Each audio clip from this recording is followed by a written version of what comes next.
¿Listo?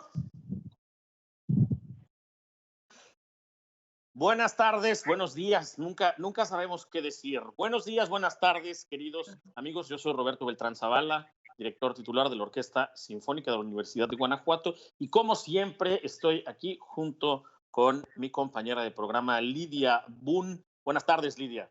Muy buenas tardes, Roberto. Muy buenas tardes a todos quienes nos acompañan el día de hoy. Qué bueno que estén. Espero que estén listos para lo que promete ser una hora de preguntas y respuestas súper interesantes con dos compañeros muy queridos aquí de la orquesta. Tenemos de la sección de violines, Fidel Berrones. Hola, Fidel, ¿cómo estás? Hola, ¿qué tal? Buen día. Muy bien. Y tenemos de la sección de contrabajos, creo que de los integrantes más nuevos, más recientes de la orquesta, Pedro Álvarez. ¿Cómo estás, Pedro? Hola, ¿qué tal? Muy buenos días a todos. Maestra Lidia, maestro Roberto, maestro Fidel. Un gusto estar con ustedes.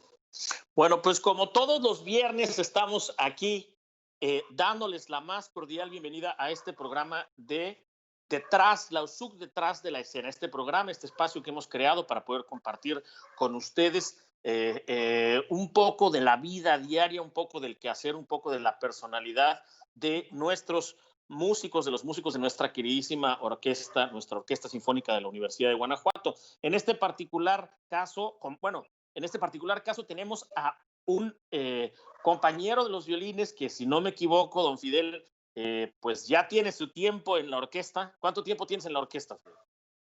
Ya alrededor de 23 años, maestro. 23 años, imagínate, si yo tengo 24. Y tenemos simultáneamente, junto con Fidel, al joven Pedro, que es pues de muy reciente ingreso. ¿Cuánto tiempo tienes en la orquesta, Pedro? Sí, yo tengo 1 año y 3 meses. 1 año y 3 meses. Bueno, pues siempre comentamos, Fidel, Pedro, que ha sido fascinante esta travesía con este programa de la USUC Detrás de la Escena, porque nosotros lo sabemos porque trabajamos con ustedes cotidianamente, pero ha sido fascinante esta travesía de compartir con el público lo interesante, lo profundo, lo sensible que son todos los músicos de la Orquesta Sinfónica de la Universidad de Guanajuato. Cada cabeza es un mundo y son todos grandes artistas. Yo lo digo con todo el cariño del mundo, grandes pensadores, y siempre es un placer poder compartir con todos ustedes y con el público todo lo que ustedes piensan, sienten, visualizan, y más aún me parece a mí en particular interesante cuando podemos presentar dos generaciones tan diversas de la propia orquesta. Alguien como don Fidel, que ha construido mucho a lo largo de muchos años en la orquesta, y alguien como Pedro, que nos entusiasma su presencia, que nos alegra y que nos motiva por su talento, su capacidad y la enorme convicción con la que toca. Yo siempre le sonrío a don Pedro cuando estamos haciendo conciertos, porque toca con todo el amor, con toda la garra del mundo. Entonces, bueno, pues bienvenidos, muchísimas gracias, bienvenidos al público. ¿Y qué te parece, Lidia, si pasamos ya de una vez a las preguntas? Porque como siempre, pues están potentes, están interesantes. Vamos. Bueno, pues la primera pregunta está dirigida a Fidel Berrones. Pregunta Lili Agua. Dice, ¿qué ha sido lo más retador que has vivido en tu carrera durante estos años como violinista y cómo lo afrontaste? Bueno, en mi carrera he tenido muchos retos como violinista. Cada presentación es uno. Con la orquesta siempre ha sido un reto estar a la par. Sin duda, uno de los momentos que todavía recuerdo, porque hay muchos que me han pasado similarmente, que todavía recuerdo, es en el Festival de Música de Cámara de San Miguel de Allende. Haberme presentado ahí con mi cuarteto, dentro del programa, por supuesto. Ahora sí que no sé si decirlo bien así, a la par de los cuartetos que ahí se presentan, son de mucha calidad. Y realmente fue el último que yo recuerdo que me tembló todo al dar la primera nota. Pero pudimos salir adelante y que salió bastante bien. O sea, esas son las cosas. Y bueno, cada concierto siempre es un reto porque uno está expuesto a cualquier cosa, aún con todas las condiciones que se den favorables, por ejemplo, en el Teatro Principal, en el Teatro Bicentenario. Me gustó Muy bien. algo que mencionaste ahorita, ¿no? Que a pesar de años y años de experiencia, uno todavía siente nervios. Todavía uno se siente emoción y aunque quizás desde el público se puede ver que los músicos están muy tranquilos y concentrados. Este no significa la ausencia de miedo en lo que estamos haciendo, ¿no? ¿Cómo tratas con este? ¿Qué haces tú, Fidel, para aliviar estos nervios, Bueno, yo llevar tengo, la emoción? tengo varios hábitos. Primero, cuando estoy frente al público, procuro no ver al público. Me da miedo el público, aunque no parezca. Me da Por miedo guapos ver que son. al público, pero no Demasiada veo al distracción. eh, trato de ir lo mejor preparado. Ahora, siempre hay un nervio porque el reto, aunque hayamos tocado, por ejemplo, Beethoven hace en el Festival Cervantino o yo lo he tocado desde mi primer año en orquesta sinfónica y siempre es un reto hacerlo que la gente, levantarle una emoción a la gente. Eso es un reto para todos los músicos. No llegar y decir, me toqué todas las notas, o llegar y decir, estuve ahí. No, no, no. Levantarle una emoción al público, que la gente se sienta que ha recibido algo por la presentación de nosotros. Y ese es el gran reto, Fidel. Qué bueno que lo mencionas. Yo creo que ese es el gran reto. Por supuesto que la perfección, la técnica son retos importantes, pero yo creo que el gran reto es precisamente eso que tú mencionas, Fidel, porque ese es el objetivo del arte. El arte perfecto que no resuena en el otro no sirve. Y es cuando el público vibra, es cuando uno cumplió su misión. Sí, es cierto. Sí, hay Así mucho es. más que solo tocar notas correctas en hacer música. Si no, pues las computadoras pueden tocar notas a perfección, a precisión, así confiable cada vez, pero no, hay algo que hace falta, algo significante, ¿no?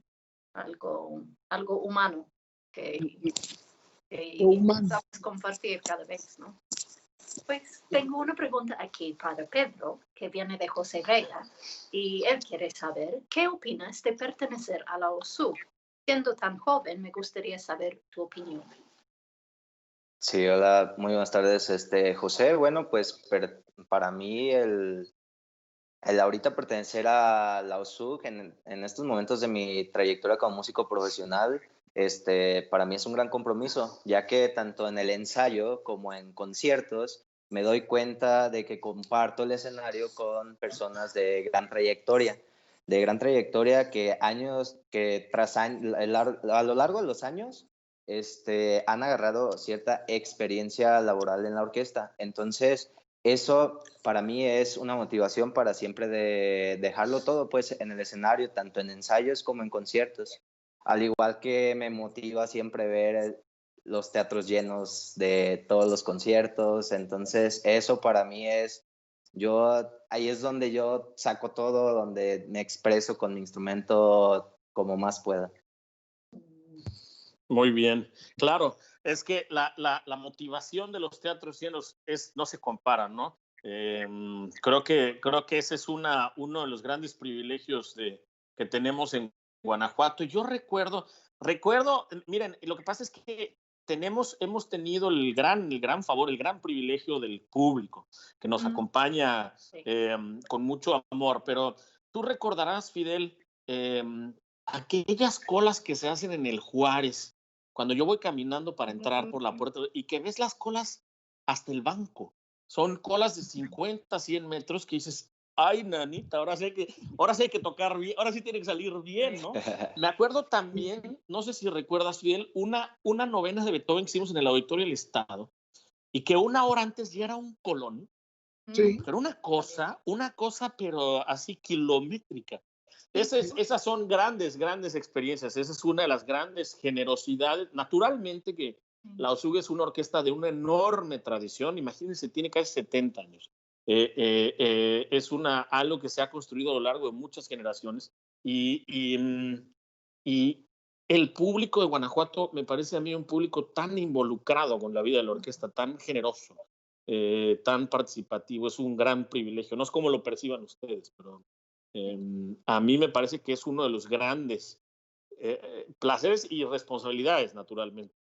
La comunidad es de las cosas más grandes realmente, ¿no? De la orquesta, también de Claro. la comunidad universitaria más ampliamente y la ciudadanía aquí en Guanajuato. Claro. Sí, es un público aquí muy culto, muy informado, abiertos a experimentar muchos tipos diferentes de música, en nuestro caso, con una apertura, una sensibilidad. Y realmente sí, la orquesta existe también con el público, con el acompañamiento fiel. ¿Pero qué decías, Fidel? Sí. Bueno, yo una vez leí un libro de un violinista español, no recuerdo su nombre, estoy tratando de recordarlo, y decía que no importara que tuvieras, aunque aquí es muy importante decir, el público de Guanajuato no solamente es numeroso en cantidad, sino la calidad que tiene para percibir Claro. la música. Muy Claro, exigente. claro. Y en ese libro decía, nunca te prepares como músico para tocar a un público numeroso, prepárate como que para que el último de la fila del público sea el mejor violinista del mundo.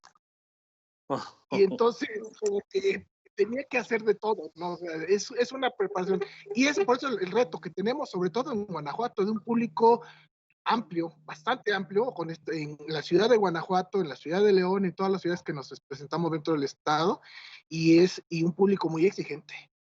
No, Sí, un público muy preparado.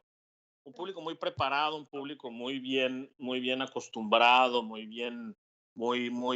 pues un público culto, como decía Lidia. Bueno, continuamos con las preguntas. Ahora yo les voy a hacer una pequeña pregunta sorpresa. Las preguntas sorpresas a veces suelen tener algo de humor.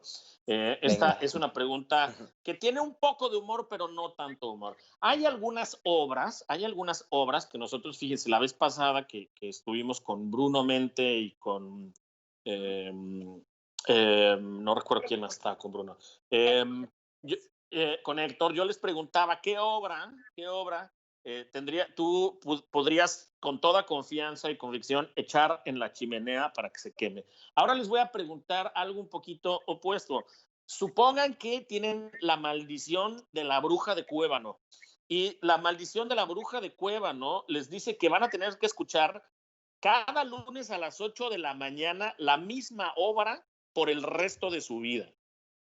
Entonces tienen que escoger una que puedan tolerar por el resto de su vida, todos los lunes a las 8 de la mañana, de ahora hasta que fallezcan. Don Fidel, ¿cuál sería? Sin pensarlo, Novena Sinfonía de Beethoven. Novena Sinfonía de Beethoven. Les pido por favor a nuestros colaboradores que inmediatamente nos hagan favor de subir en redes sociales un enlace a alguna versión bonita de la novena. ¿Y tú, Pedro? Sí, yo creo sin duda sería la sexta suite de Bach. Para cello. Para violonchelo, es correcto. La sexta suite de Bach para violonchelo. Les pido a nuestros compañeros que suban un enlace a alguna versión bonita de la sexta suite para violonchelo de Bach. ¿Y tú, Lidia? Yo quiero solo un movimiento, pero quiero el segundo. No, tiene que ser la obra completa. Bueno, ok. Brahms, concierto de violín.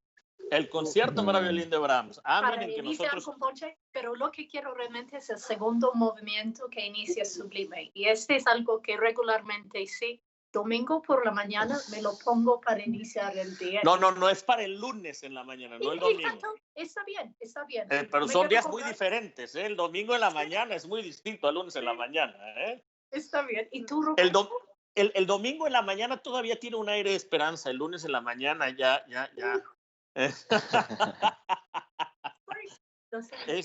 Yo la verdad es que si algo tuviera que escuchar yo todos los días en la mañana, yo creo que sin duda sería algo de Bach. Yo creo que serían probablemente las variaciones Goldberg de Bach.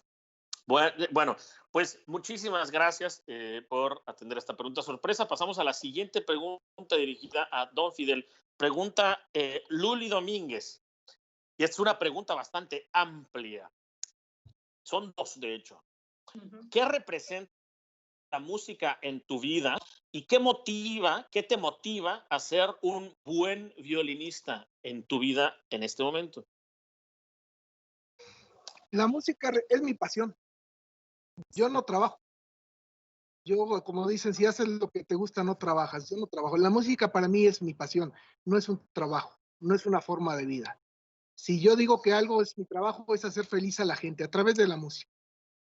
Sí, que si no lo tendría que hacer no sería necesario en mi vida, pero lo hago porque es la música. Pero la música es mi pasión, o sea, yo puedo dedicarle 26, 27 horas las necesarias a la música, de hecho lo hago, a veces no tocando el violín, pero sí en muchas otras actividades de lo que siempre en torno a la música, siempre, siempre, no. Alguna vez en mi vida quise cambiar ese destino de la música, de no ser músico, no me fue, no pude, no me hallé después de año y medio queriendo hacer otras cosas, no lo hice.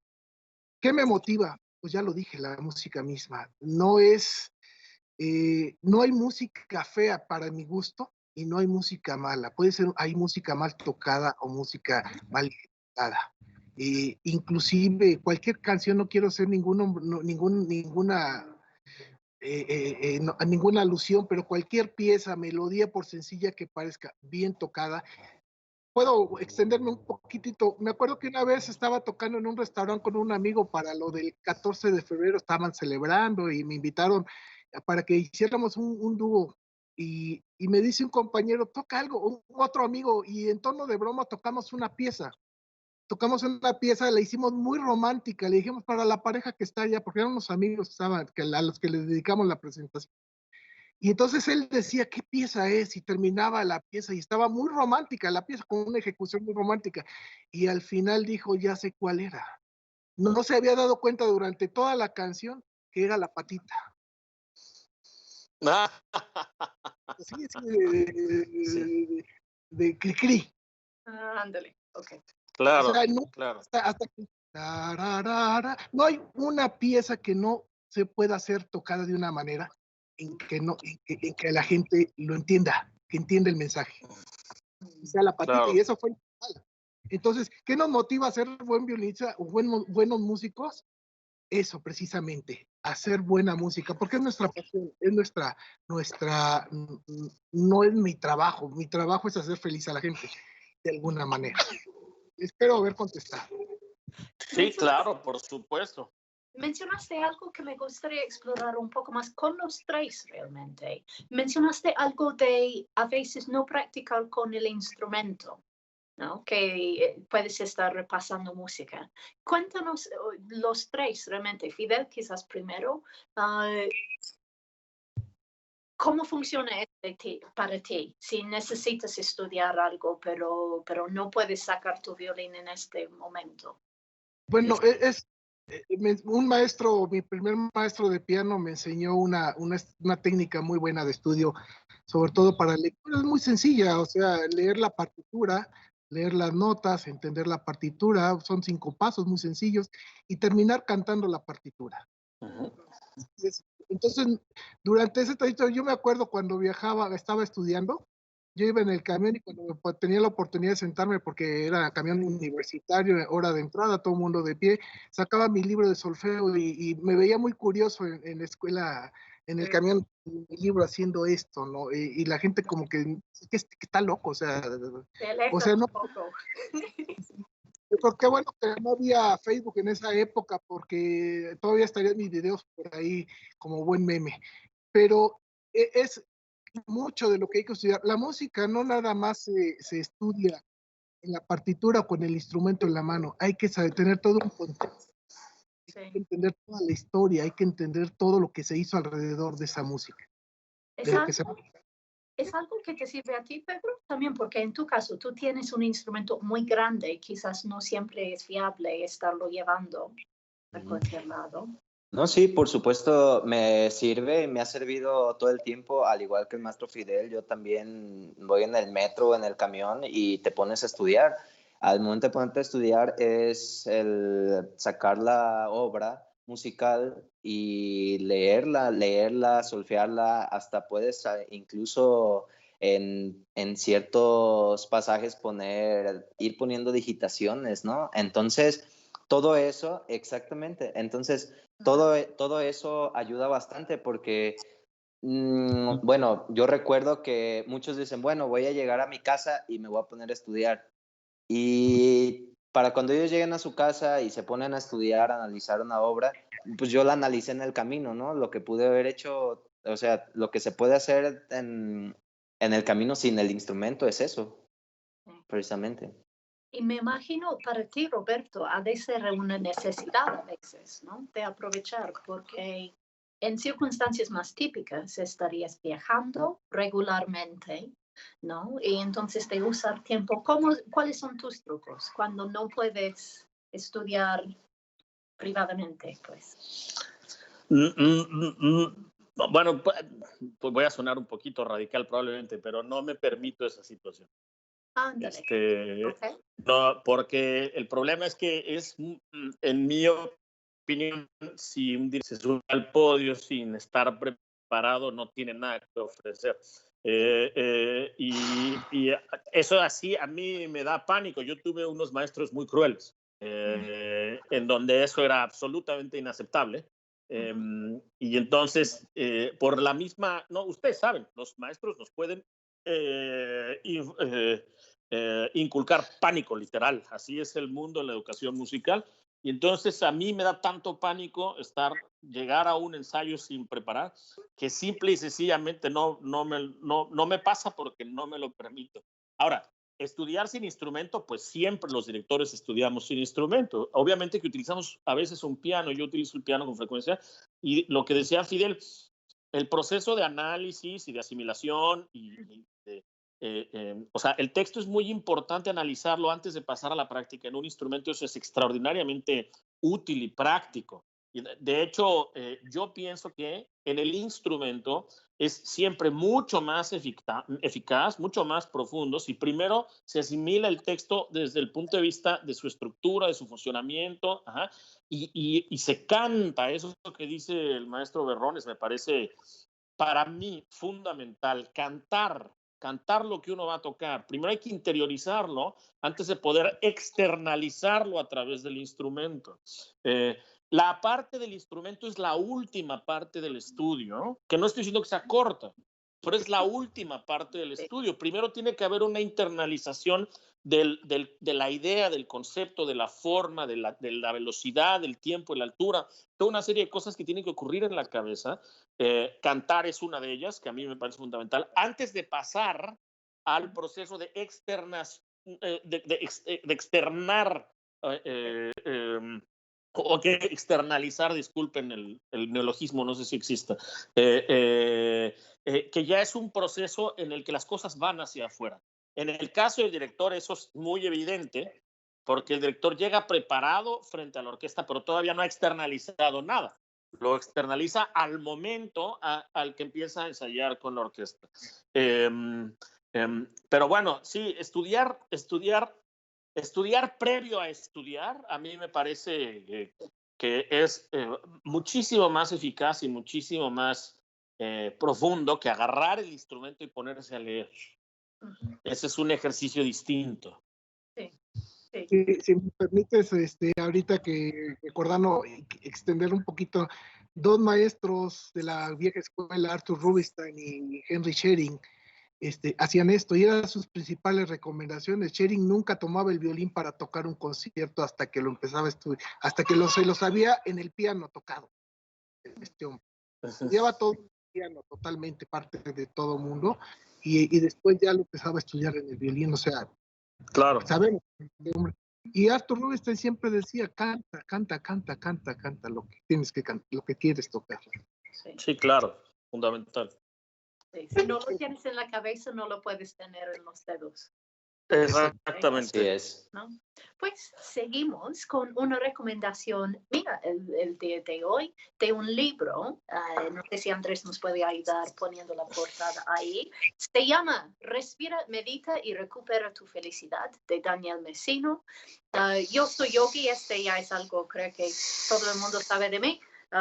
Y siento que este libro es como una buena introducción. Podrías nunca haber meditado en tu vida, nunca haber hecho nada de yoga en tu vida, pero podrías sacar algo de provecho. Está estructurado con una actividad distinta por cada día y son secciones cortas, digamos que son promedio 5 páginas cada día con una actividad sugerida, con una introducción a respiración, una introducción a la meditación, que es algo que para mucha gente puede ser algo muy positivo. Cada quien tiene su forma, lo que les sirve, pero si tienes un poco de curiosidad con la meditación, que quieres acercarte un poco, entonces este libro es una forma muy buena de hacerlo, especialmente ahorita en tiempos de confinamiento, de tener más herramientas para mantenernos equilibrados, de mantenernos tranquilos, con lo máximo de paz mental, se me hace buen momento. Entonces, Daniel Messino, respira, medita y recupera tu felicidad. Muchas gracias. Bueno, pues creo que tras esta recomendación literaria ha llegado el momento de pasar a nuestra famosa y muy apreciada rúbrica ¿Sabías qué? ¿Estamos listos, don Andrés? Adelante.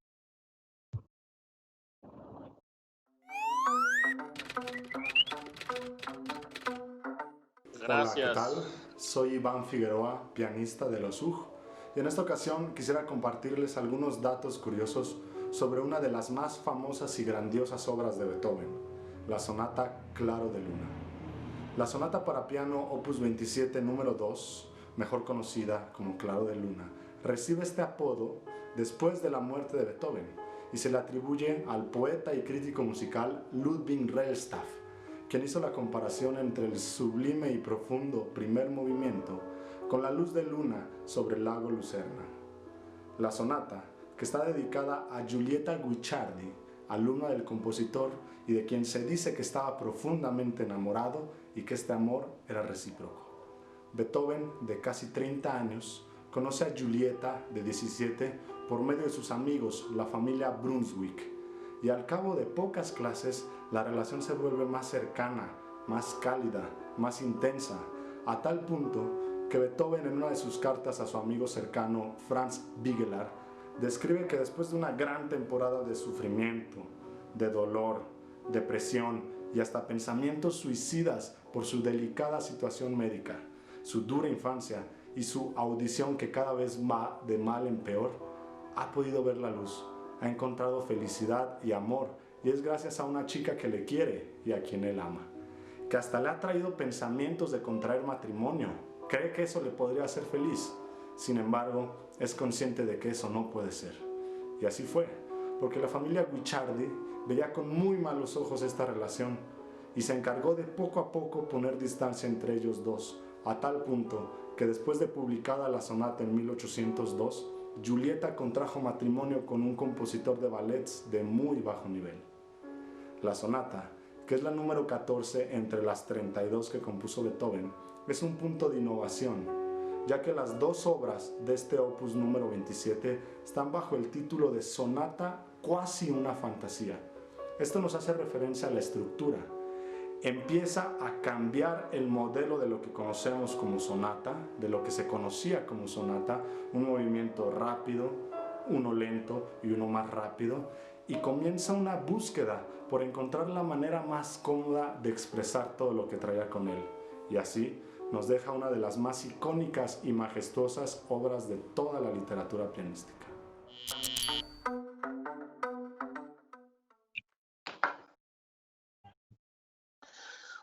Bueno, pues espero que hayan disfrutado de este ¿Sabías qué? A cargo de nuestro compañero Iván Hugo Figueroa, gran pianista muy, muy joven, otro de los miembros más jóvenes de nuevo ingreso a nuestra orquesta. Bueno, pues pasamos ahora a la siguiente recomendación literaria. Me voy a tomar un poquito de tiempo para hablarles de este libro tan peculiar.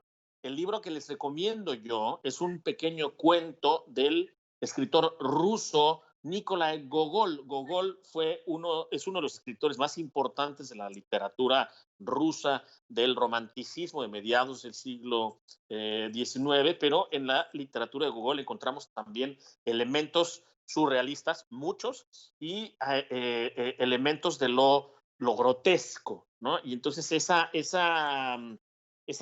confrontación estética entre el romanticismo y lo grotesco generan siempre ámbitos creativos o ámbitos afectivos en los que el humor es casi inevitable. El libro que les recomiendo se llama La nariz, es un cuento que pueden encontrar en varias ediciones en el español, en redes sociales y en librerías. Y La nariz se trata de pues un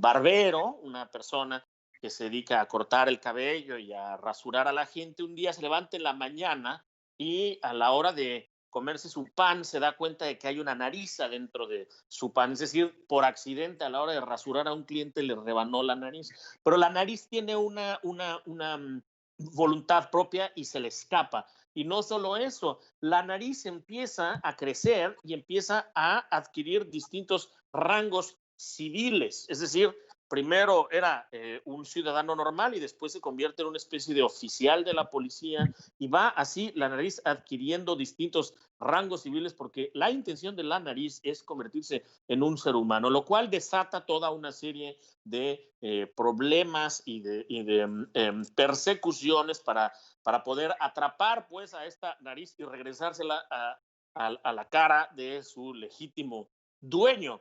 Entonces, finalmente la nariz no logra escapar, aunque ya había logrado llegar a un rango bastante alto en el servicio público, al servicio del Estado. La nariz ya era reconocida como una autoridad considerable, sin embargo, finalmente la logran atrapar y se la logran poner de vuelta a su dueño.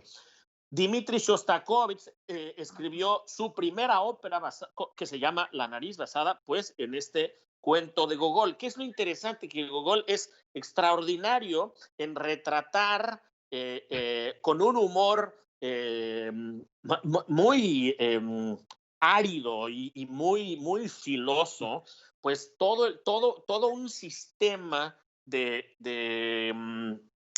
niveles sociales de la Rusia de su tiempo. Gogol nació en Ucrania, que entonces era parte del Imperio Ruso, y este cuento lo escribió durante su estancia en San Petersburgo. Entonces, el asunto es que en aquel entonces Pedro el Grande había instaurado una especie de tabla de rangos que le permitía a los civiles normales adquirir títulos nobiliarios a través de el servicio al Estado. Y eso lo que generó es que le permitió a mucha gente escalar lo que se conoce como movilidad social, escalar en estatus social. Entonces no era nada más la nobleza hereditaria, sino también por servicio al Estado uno podía adquirir un título nobiliario. Eso generó, pues, evidentemente mucha más división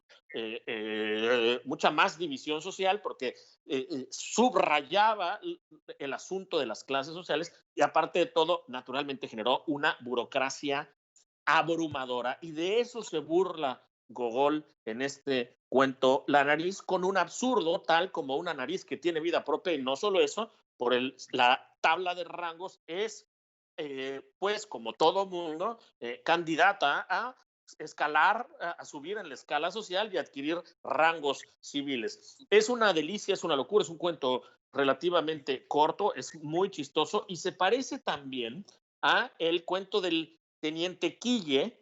Es un cuento posterior ya del siglo XIX que también fue musicalizado por Prokofiev. Y en el cuento del Teniente Quille resulta que el Teniente Quille era solo un nombre en una lista para que alguien se embolsara ese salario, pero el Teniente Quille no existía, pero por la burocracia abrumadora y por los automatismos de la burocracia rusa, pues el Teniente Quille iba incrementando de rango, y si era soldado, luego era el teniente, luego era coronel y hasta llegó a ser general. Y entonces un día el zar decide, bueno, el zar acostumbraba a dar reconocimientos a los altos rangos militares y por la naturaleza y el automatismo de la burocracia, en algún momento habría que otorgarle al Teniente Quille el reconocimiento del zar, pero el Teniente Quille no existía. Y entonces los militares se dan cuenta de eso y no atinan más que avisarle al zar que desafortunadamente un día antes de la ceremonia de reconocimientos, el teniente Quille había fallecido. Y entonces el zar en la ceremonia de reconocimientos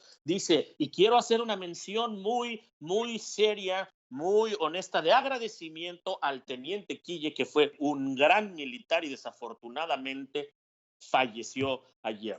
Así pues, el teniente Quille, que es de otro autor, pero Gogol con La nariz hacen un retrato y una crítica feroz, pero sobre todo genial y divertidísima de la burocracia y de la sociedad rusa de fines del siglo XIX y la primera mitad del siglo XX. La nariz de Gogol.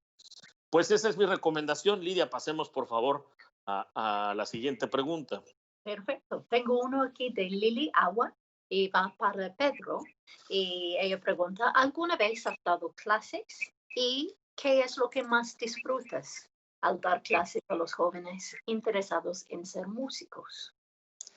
Claro que sí, he dado clases desde hace 5 años en diferentes lugares, academias o instituciones. Y para mí algo motivador, algo que a mí me llena de eso de dar clases es cuando comienzas a ver que un alumno está creando arte, está creando música, sus propias ideas, sus propias direcciones hacia dónde llevar la música. Cuando tú ves, cuando uno se da cuenta de eso, creo que eso es como lo más grande que uno puede sentir como maestro, pues. Eso es lo que más disfruto cuando veo el avance, incluso el cambio, no solamente en lo musical del alumno, sino hasta incluso el cambio en su vida que hace, que les hace el arte, el estar haciendo una actividad como la música. Sí, concuerdo. Espero haber contestado correctamente la pregunta de Lili.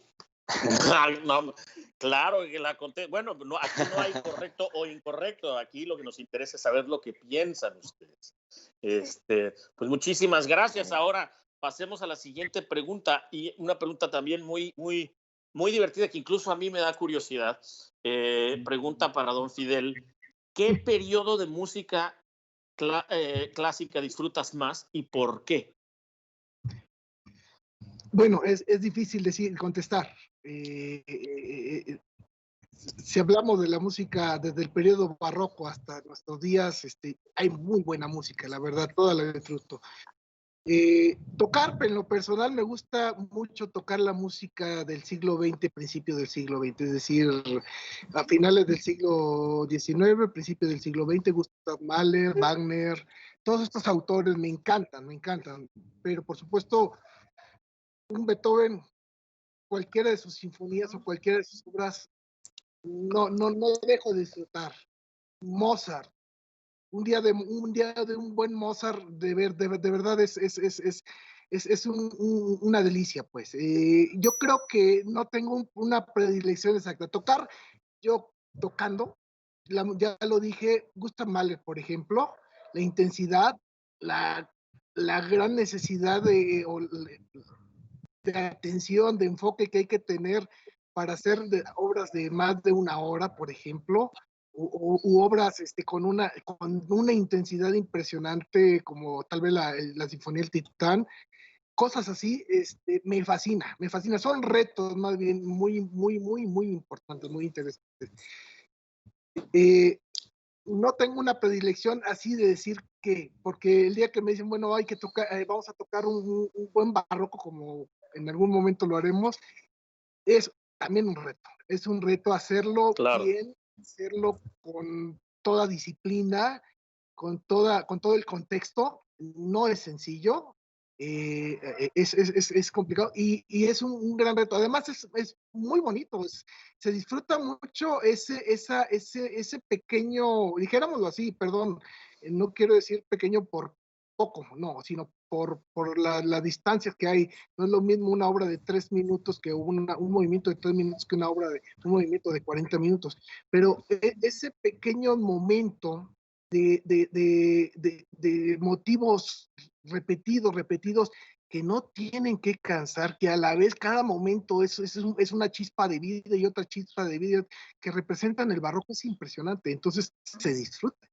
No tengo así exactamente. Yo en lo personal tal vez, si puedo contestar de alguna manera, ya lo dije, Gustav Mahler, el romántico, finales del romanticismo, eso es lo que más me gusta, por la intensidad y lo que puede durar esa intensidad, o sea, no es una intensidad de 5 o 10 minutos, sino bastante, bastante fuerte.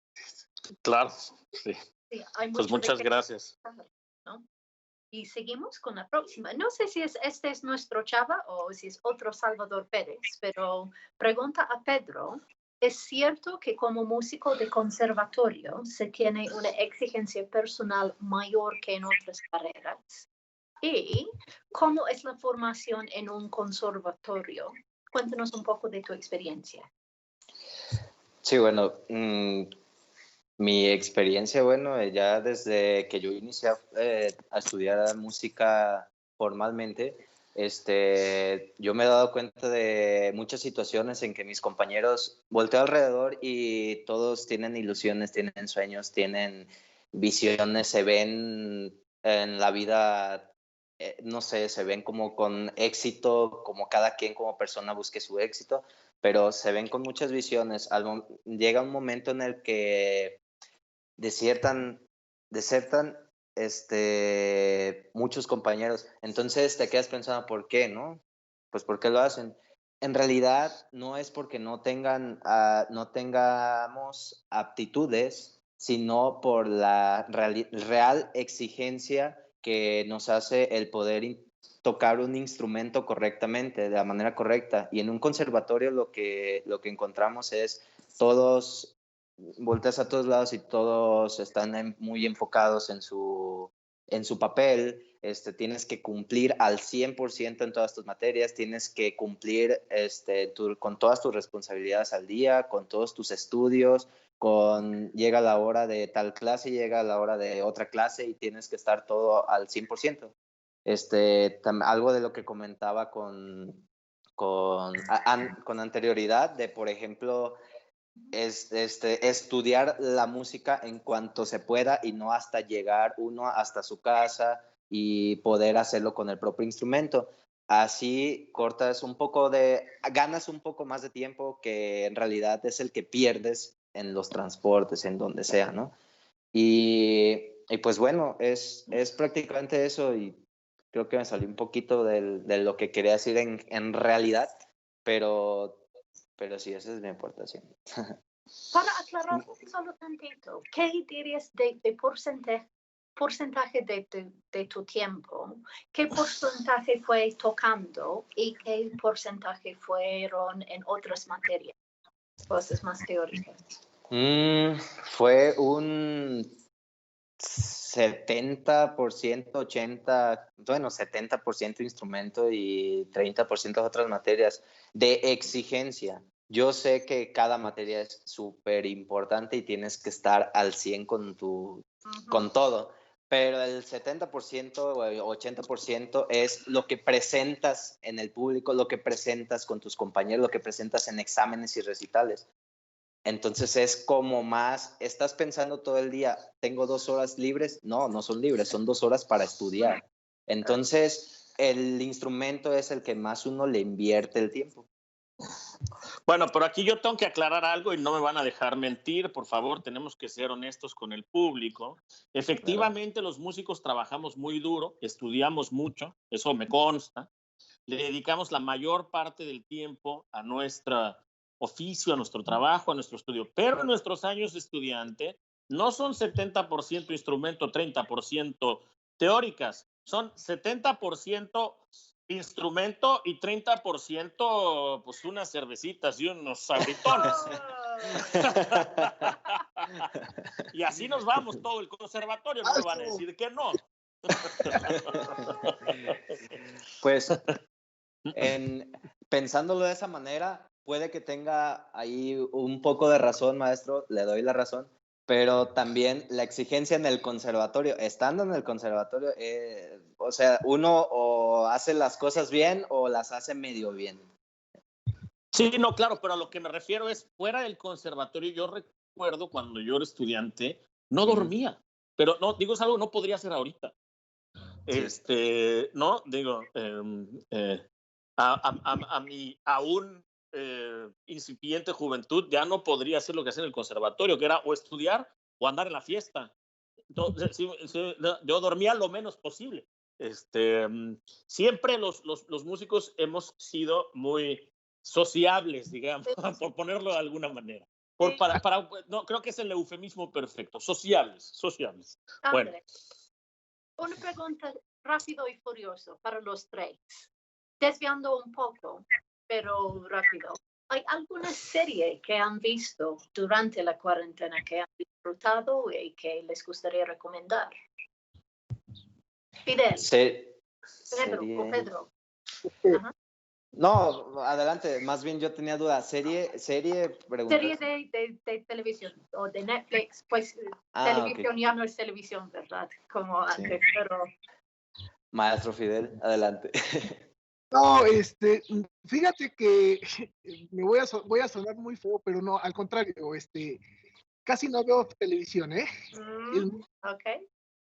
Por una razón muy, no crean que es esa del hombre que se la pasa frente a la partitura, no, ya hay Facebook, entonces hay muchos videos, lo bonito es que hay una serie, yo lo tomaría como una serie, hay una serie de documentales, sobre todo de superación personal, no se me ocurren muchos nombres, hay uno que se llama Sadhguru, tú lo debes conocer, Lidia, Okay. Hay otros, un español, no me acuerdo, Alberto Pruja, algo así, no lo recuerdo el nombre, se me van los nombres.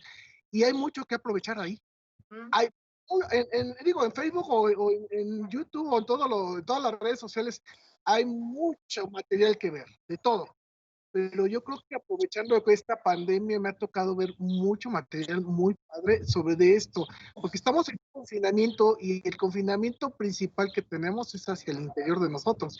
Entonces, que mucha gente, que si la terapia de aquí, vamos al interior, pero muchas herramientas nos las dan estas personas que ahí están y nos permiten levantar un poco. Ándale. Pedro. Sí, bueno, híjole, creo que un poco diferente al maestro Fidel. Yo más bien, si veo alguna serie en Netflix, es un poco por ocio, ¿no? Entonces, yo pues sinceramente no he visto muchas series en Netflix. Lo que me gusta más son las películas, y es lo que veo todo el tiempo, o incluso no veo la tele porque no me gusta, simplemente me gusta mucho el fútbol y veo partidos de fútbol. Pero, por ejemplo, en series de Netflix, una que me gustó ahora en esta pandemia fue La Casa de Papel, que la vi completa, ¿no? Completa. Se las recomiendo. Casa de Papel. ¿Y Roberto, alguno? Ay, yo soy muy aburrido para esas cosas, la verdad. Ahora sí que porque luego trato de ver series y empiezo a ver una y me aburro, no termino ni el primer capítulo y entonces le cambio. No, la verdad es que casi no veo. Me gustan, por ejemplo, me gustan los documentales, o sea, no necesariamente uso. El Netflix lo tengo para mis hijos, que les gustan. Hay programas así muy bien hechos para niños chiquitos en donde pueden entretenerse una hora y aprender. Hay una cosa que se llama Storybots, que es un programa para niños en donde les enseñan qué es la música, qué son los planetas, cómo funciona el agua, por ejemplo, ¿no? Entonces hay, por ejemplo, los Storybots tienen les enseñan qué es el ritmo y entonces tienen un ritmo que va corto, corto, largo, corto, corto, largo. Y entonces están mis hijos una semana entera gritoneando corto, corto, largo, corto, corto, largo, etcétera, ¿no? Pero fuera de eso, yo Netflix no. De repente veo los documentales de la Deutsche Welle en YouTube, pero pues son más documentales sobre actualidad o política. Me gustan los documentales sobre... Pues sí, por ejemplo, hay documentales interesantes, muy, muy impresionantes, bueno, que a mí me han conmovido mucho los documentales sobre Siria, que es un país completamente destruido por la guerra. Me genera, me conmueve mucho, al mismo tiempo me da mucha curiosidad tratar de visualizar cómo vive la gente en Idlib, por ejemplo, una ciudad completamente destruida, cómo le hacen, ¿no? Ahora que han habido, bueno, hay un problema de una alerta terrorista grave desde hace varios años en Europa, y hay muchos documentales tratando de entender qué es lo que motiva a la gente a conducirse de esa manera, ¿no? Pero bueno, finalmente no, la verdad es que veo muy poquito. También, y debo decir, para mí es muy importante poder contextualizar, como yo siento que como músicos también tenemos pues, realmente poco tiempo. El instrumento es muy demandante y si luego encima de todo tenemos hijos, pues no queda tiempo de nada, ¿no? Media hora de un documentalito en YouTube y caes muerto, ¿no? ¿No? No dudo. Pues seguimos, nos quedan 3 preguntas, pues vamos rápido y furioso, caballeros. Claro que sí. Bueno, pues la siguiente pregunta es para Don Fidel. Pregunta Leslie A. Yo sospecho que es Leslie Arratia, que ya es una persona asidua a este programa, lo cual se lo agradecemos mucho. Si no, Leslie A., le agradecemos su pregunta. Y es, si se diera la oportunidad de tomar otra decisión distinta a ser músico, ¿elegirías lo mismo o escogerías otra profesión? Es decir, si pudieras regresar en el tiempo. Si pudiera regresar en el tiempo, bueno, primero, no, ya lo hice, ya lo contesté hace un momento, quise hacerlo, no se me dieron las cosas, no se me dieron porque falta esa chispa. Después entendí la razón, yo soy de las personas que que creo que a esta vida venimos a aprender algo, y entonces, y eso que venimos a aprender, se escoge en la música. Yo creo en eso, en esa situación. Y al escoger la música, se lo digo a mis alumnos muy seguido. Mira, lo bonito que tiene la música es que lo que toques es tuyo, no es de nadie más. Nadie va a tocar por ti la nota que tú tengas que producir. Nadie puede producir por ti la nota, o sea, nadie va a moverte los dedos, nadie va a moverte el arco, nadie, absolutamente nadie. Lo que toques es tuyo, nadie te lo puede quitar, es conocimiento absoluto. No puede ser que escribas un libro y te lo plagien, no puede haberlo. A lo mejor escribes una obra y alguien te la puede plagiar, pero el talento de haber escrito esa obra no te lo van a quitar. No lo vas a perder, o sea, hemos visto tantas historias de Schubert, de otros compositores, de Bach, por ejemplo, Bach, que se decía que se quedó perdido un tanto en la historia, y que fue utilizado para clases y más que nada no para la obra de concierto. Ahí está, y se reconoce a Bach. Schubert, que sus obras las hacía como cualquier cosa, y de pronto se rescatan y se le reconocen y sabemos son de él, no hay otro autor que dijéramos, es que esta es de este autor y se la copió a Schubert, no, son de Schubert. Y es la música, si no, nosotros producimos la nota desde nuestro interior. Las manos son unas herramientas, los dedos son una herramienta, y eso que producimos cada uno de nosotros es nuestro, eso es nuestro conocimiento, no es información que plasmamos en un papel, no es algo que adquirimos, sino es un conocimiento absoluto. Yo no cambiaría esto. Ya lo quise hacer, vi por qué no. Después de muchos años, entendí por qué no debía hacerlo. Porque además, si lo hago mal, es mi responsabilidad. A lo mejor en un ensayo de orquesta se me va una nota, lo oye todo el mundo y volteo a ver a mi compañero, ¿qué hiciste? Pero es mía, es mi nota, es error. O sea, puedo bromear con que fue el de al lado, el de atrás, pero no es cierto, es mi responsabilidad. Y esa responsabilidad es igual que en la vida. Sí. Igual, si me equivoco en una nota, es igual que en la vida. Me equivoco en algo en la vida, ya quedó atrás. No puedo quedarme a ver si la voy a volver a tocar esa nota, porque se me acabó la sinfonía. Ya no hay. Así de sencillo. No me puedo, si me equivoco en la vida, no me puedo ir para atrás porque se me acabó la vida. Entonces yo creo eso, por eso me fascina la música y cada día que la descubro digo, esto no lo cambio, esto no lo puedo cambiar, es mi creación, aunque yo sea parte de una creación general que como es desde la composición, interpretar y luego para transmitirlo al público, pero en ese momento que yo estoy haciendo mi nota, es mi nota en un conjunto. No lo haría. Muchas gracias, Fidel. Pues, Pedro, pregunta José Eduardo, cuéntanos un poco de tus mejores experiencias en 2020, con todo y pandemia. Uy, bueno, con todo y pandemia, pues prácticamente es pura pandemia. Mucha pandemia. Este 2020. Bueno, la verdad, lo que he notado mucho, que yo, por ejemplo, en mis contactos, en redes sociales y todo, era muy poco lo que veía de todos mis contactos, de que yo sabía que tocaban. Yo conozco mucho, bueno, a la gente que conozco, a los músicos, y a muchos no sé cómo tocan, no sé nada. Y ahora creo que una de esas experiencias fue lo de que todos empezaron como a perder ese miedo para grabarse y ¿cómo se dice? Expresar ese arte mediante pues videos con lo que tiene uno en casa, ¿no?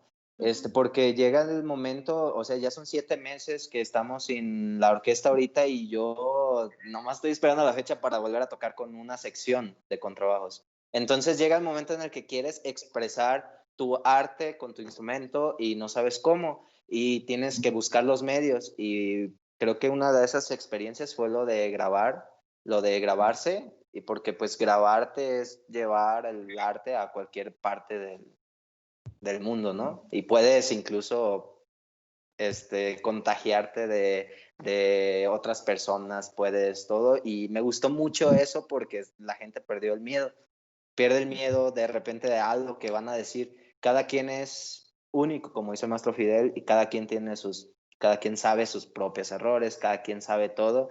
Y pues expresarlo, ¿no? Expresarlo más que nada es lo que creo que está dejando de bueno esto, abiertamente. Sí. Y una pregunta para los dos. Fidel, quizás sí lo puedes contestar primero. Pregunta Julio Jaro, ¿cuál es tu sueño más grande? Como músico, Sueño más grande. Como músico. yo creo que estoy en ese. Digo, yo lo expresé de alguna manera hace un momento, mi sueño más grande es la vida. Entonces, disfrutarla y estoy en eso, o sea, estoy disfrutando la vida. Hay muchas maneras de disfrutarla, hay muchas maneras de soñarla. Por ejemplo, si yo te dijera que es tocar de solista en Berlín, o en Chicago, en Nueva York, vaya que sería un sufrimiento, entonces no sería algo que y decir, tócale, sería muy retante. Yo creo que es el momento en que estoy en mi vida, ese ha sido mi sueño más grande. En esta vida, seguir produciendo las notas. Me gustaba mucho la idea romántica de decir, ojalá un día vaya de gira a todo el mundo. Y me acuerdo que la primera vez que fui a Oaxaca, una ciudad preciosa, dije, yo no me puedo morir sin antes ir a Oaxaca. Y entonces volví a Oaxaca. Dije, no, espérate, tantito. Yo tendría que ir a Egipto o tendría que ir a China para morirme primero. Y la música me lo dio, o sea. Entonces decía, no, espérate. Entonces ya cada vez le pongo otra cosa porque yo no me puedo morir. Entonces, finalmente, ¿qué es? Vivir y cada día afrontar el reto de cada día, de vivir cada día. Ese es dijéramos, mi sueño más grande. Tocar, tuvimos la oportunidad, maestro Beltrán, de acompañar a unos violinistas históricos, Shlomo Mintz, que tenía, creo que por ahí un reto, un récord de haber grabado, ser el primero que grabó los 24 caprichos de Paganini en una sesión, algo así escuché. Ponerme a hacer eso que hizo él como sueño, yo creo que es algo que estaría fuera de mi contexto como ser humano. Okay. No sé si me explique, o sea, y de muchas personas. Así que decir que ser el mejor músico del mundo, vamos, es mucho. Claro, este hombre sacrificó muchas cosas y es un mérito impresionante lo que hizo. Yo creo que vivir es un sueño y debemos hacerlo grande cada día. Ese sería mi respuesta. Perfecto, muchas gracias. Y la misma pregunta para ti, Pedro. Sí, bueno, es una pregunta un poco complicada de contestar. Yo cuando comencé a estudiar pues, la música, mi más grande sueño era estar en una orquesta profesional, porque yo la escuchaba, todo estaba perfecto, me encantaba, la música hermosa, todo perfecto, ¿no? Todo cuadraba bien, entonces yo dije, algún día tengo que estar en una orquesta profesional. Y bueno, aprendí un poco, como dice el maestro Fidel, se van dando las cosas, se van dando cada cosa y luego quieres una cosa, ¿no? Otra cosa. Por ejemplo, ahorita ya pensé muy seriamente ya eso y claro, separé metas de vida, por así decirlo, con un sueño que tengo en particular al llegar con mi instrumento en la música. Lo que yo quisiera con mi instrumento es a expresar mis más íntimos sentimientos con mi instrumento, con notas, ¿no? Por ejemplo, no sé, pues contagiar, transmitir 1000 palabras con notas, ¿no? Solamente con eso, con mi instrumento sin decir ni una sola palabra. Llegar a ese punto donde no necesitas hablar, solamente tocando puedes cambiar todo, incluso tocando puedes cambiar el mundo, como decía Yo-Yo Ma, ¿no? Muy bien, pues hemos llegado ya al final de este programa. Se pasa el tiempo rapidísimo, como se habrán dado cuenta.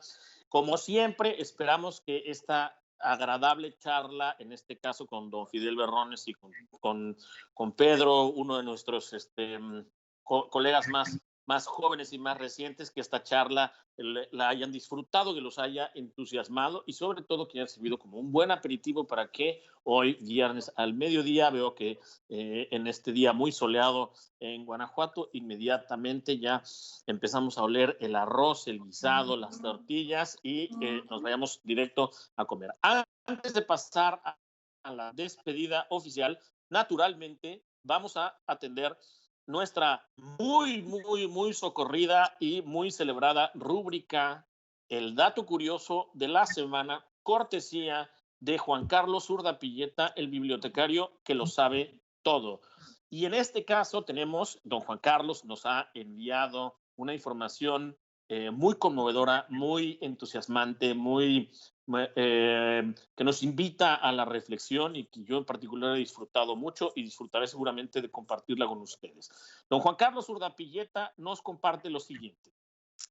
En esta ocasión quiero compartirles una breve pero conmovedora historia de una directora de orquesta cuyos últimos conciertos los hizo al frente de una orquesta femenil en un campo de concentración nazi. En un día de 1943 llegaron a Auschwitz varios trenes con cientos de prisioneros inocentes, de entre los cuales está el personaje de mi relato. Los bajaron y de inmediato los renombraron marcándolos con un número en su brazo, tatuados con un número en el brazo. Nuestro personaje ahora se llama 50831. En cuanto tuvo oportunidad, pudo mostrar a los oficiales nazis su destreza con el violín. Estos quedaron sorprendidos y decidieron nombrarla la nueva directora de la pequeña orquesta femenil del campo. Con enorme entereza asumió su nuevo cargo y trabajó intensamente para elevar el nivel artístico de la agrupación. Varias de las integrantes que sobrevivieron mencionan que era sumamente exigente y se concentraba tanto que parecía que no sabía que estaba en una prisión. Pero ahora reconocen que gracias a ese trabajo arduo y detallado, lograron subir su nivel y ganarse el reconocimiento de los nazis. Esto les permitió salvarse de la cámara de gases y ganar pequeños pero apreciados privilegios. Asimismo, les ayudó a olvidarse de la angustia de pensar en la muerte y el sufrimiento. Schubert, Vivaldi, Strauss, Liszt lograron distraerlas de su agobiante entorno, recordarles la belleza de la existencia y darles ánimo para seguir luchando. Ya para concluir, solo quiero decirles que el verdadero nombre de 50831 es ni más ni menos que Alma Rose Mahler. Efectivamente, ni más ni menos que la sobrina de nuestro amadísimo, el gran Gustav Mahler. Bueno, pues ese fue el dato curioso, el dato interesante de la semana, cortesía de don Juan Carlos Urdapilleta, el bibliotecario que lo sabe todo, y se lo agradecemos con todo el corazón. Pues ahora sí, mi queridísima Lidia, mi queridísimo Fidel, queridísimo Pedro, hemos llegado al final de este programa. Primero que nada, quiero agradecerle a nuestro público por acompañarnos una vez más. Hoy fue la edición número 20 de este programa. Eso quiere decir que don Fidel y don Pedro son los participantes 39 y 40 de este programa, la OSUG detrás de la escena, lo cual nos enorgullece mucho. Y quiero agradecerle también, por supuesto, a Fidel por su tiempo y su generosidad. Muchas gracias, Fidel. Maestro, si me permite comentar brevemente, hay una situación que aquí sucedió. Pedro y yo somos paisanos. Una coincidencia. Ándale. De hecho, ¿tú de dónde naciste, Pedro? Yo nací en el Grullo, Jalisco. Así es. Al igual que el maestro Fidel, y todo el tiempo lo estuve pensando, pero no sabía en qué momento decirlo. Bueno, pues Un poquito. Sale el corazón, el orgullo de la tierra. Claro que sí. Muchísimas gracias. Pues gracias por tu tiempo, don Fidel Berrones. Muchísimas gracias. Gracias a ustedes. Y gracias por tu tiempo, Pedro. Muchísimas gracias. Maestra Lidia y maestros, un gusto estar con ustedes. Gracias por la invitación. Un abrazo desde casa. Y queridísima Lidia, ¿a quiénes tendremos invitados la próxima semana?